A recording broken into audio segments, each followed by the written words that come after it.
Hello అండి, smoky fish fry ఎలా prepare చేయాలో చూసేద్దాం. ఫిష్ తీసుకొని అందులో కరివేపాకు వేసుకొని అలాగే అల్లం వెల్లుల్లి పేస్ట్ కూడా వేసుకోవాలండి.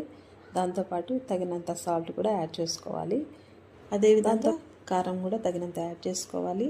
దాంతోపాటు ధనియాల పొడి కూడా యాడ్ చేసుకోవాలండి. దాంట్లోనే ఉంది టేస్ట్ అంతా.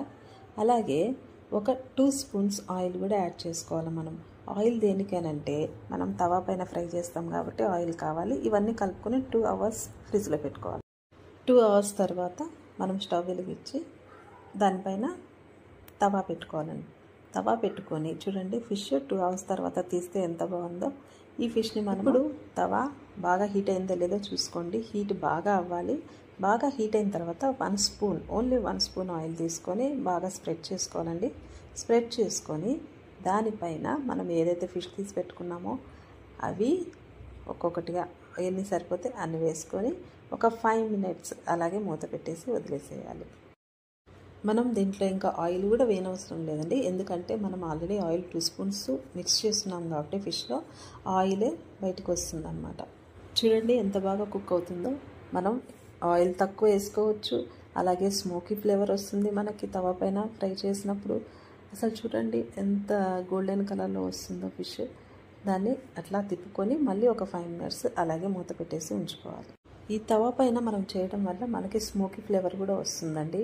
వీటికి మనము స్మోకీ అవన్నీ తెచ్చుకొని చేసుకోవాల్సిన అవసరం కూడా ఉండదు. చూడండి ఎంత బాగా అసలు గోల్డెన్ కలర్లో అసలు ఎట్లా వస్తుందో ఫిష్.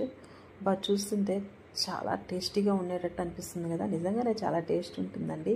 స్మోకీ ఫ్లేవర్ ఉంటుంది. ఇవి కొంచెము మగ్గిన తర్వాత అటు ఇటు తిప్పుకుంటాం కదా. దాని తర్వాత ఏం చేయాలంటే హైలో పెట్టుకోవాలి. ఫ్లేమ్ హైలో పెట్టుకున్నప్పుడు ఆ స్మోక్ అనేది దాంట్లోకి ఆ ఫిష్లోకి ఇంకుతుంది. ఇంకినప్పుడు ఆ ఫిష్ అంతా కూడా స్మోకీ ఫ్లేవర్ వచ్చేస్తుంది. చూడండి అసలు ఎంత బాగుందో. ఆ స్మోక్ చూడండి పైకి ఎలా వస్తుందో. హైలోనే పెట్టుకొని మనం దీన్ని ఫ్రై చేసుకోవాలి లాస్ట్ 5 మినిట్స్లో. చూడండి ఎంత బాగా స్మోక్ వస్తుందో బయటికి. అలాగే మనం ఎటువంటి ఆయిల్ కూడా చాలా తక్కువ పడుతుంది దీనికి. స్మోకీ ఫ్లేవర్ ఉంటుంది. చాలా ఫ్రై బాగా అవుతుంది. ఇది చాలా టేస్టీగా కూడా ఉంటుంది. చాలా హెల్తీ ఫుడ్ కూడా ఇది మనకి. పిల్లలు కూడా బాగా తింటారు. అలాగే మనం కూడా బయటకు వెళ్ళి స్మోకీ ఫిషెస్ అవన్నీ అలాంటివి తినకుండా మనం ఇంట్లోనే చక్కగా చేసుకొని తినచ్చు. మనకి ఇంట్లో ఉన్న వాటితోనే మనకి ఎటువంటి ఫ్లేవర్ కావాలన్నా కూడా చేసుకోవచ్చు. ఇలాంటి రెసిపీస్ని నేను మీకు చాలా ఇంట్రడ్యూస్ చేస్తూ ఉంటాను. మీకు ఈ ఛానల్ కనుక నచ్చినట్లయితే please like, share and subscribe. Thank you.